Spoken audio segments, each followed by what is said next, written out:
Hello বন্ধুরা, তোমাদের সকলকে স্বাগত আমার চ্যানেল এক্সপ্লোর উইথ মোনাতে। আর তোমাদের সকলকে স্বাগত একটা আমার নতুন ভিডিওতে। আর সকলকে স্বাগত জানাচ্ছি একটা নতুন আজকের দিনে। আর আজকে যেহেতু দিনটা হচ্ছে অক্ষয় তৃতীয়া, তো সবই যেন অক্ষয় হোক সবার। আর শুভ অক্ষয় তৃতীয়া সবাইকে জানাচ্ছি।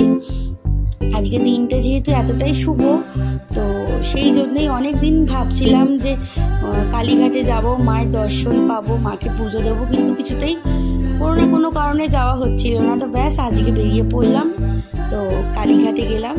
অপূর্ব, তো কালীঘাটে গিয়ে এত অপূর্ব আমি সব দৃশ্য দেখলাম, মানে মন্দিরটাই এত সুন্দর হয়ে গেছে, মানে নতুন রূপে যেন কালীঘাট সজ্জিত হয়েছে। অপূর্ব অপূর্ব। তার মধ্যেই কালীঘাটের যে মন্দিরের যে চূড়াটা পুরো সোনায় নির্মিত, অপূর্ব অপূর্ব। ভিতরে শিব মন্দিরগুলোকে সুন্দর করে আবার সুসজ্জিত করা হয়েছে, রাধাকৃষ্ণ মন্দিরটা সজ্জিত করা হয়েছে। ভীষণ ভাল লেগেছে, ভীষণ ভাল লেগেছে। তো বাড়ির কাছে থাকা সত্ত্বেও যাওয়া হয় না, হয়তো মা টেনেছিল আজকে, সেই কারণেই আজকে যেতে পারলাম মায়ের কাছে, মায়ের দর্শনে, মাকে পুজো দিতে। তো ব্যাস ঘুরে এলাম। তো তোমরাও ভিডিওটা দেখো, ভিডিওটা কেমন লাগলো আমাকে জানিও। আর ভিডিওটি ভালো লাগলে অবশ্যই লাইক, কমেন্ট, সাবস্ক্রাইব করতে ভুলো না। Thank you.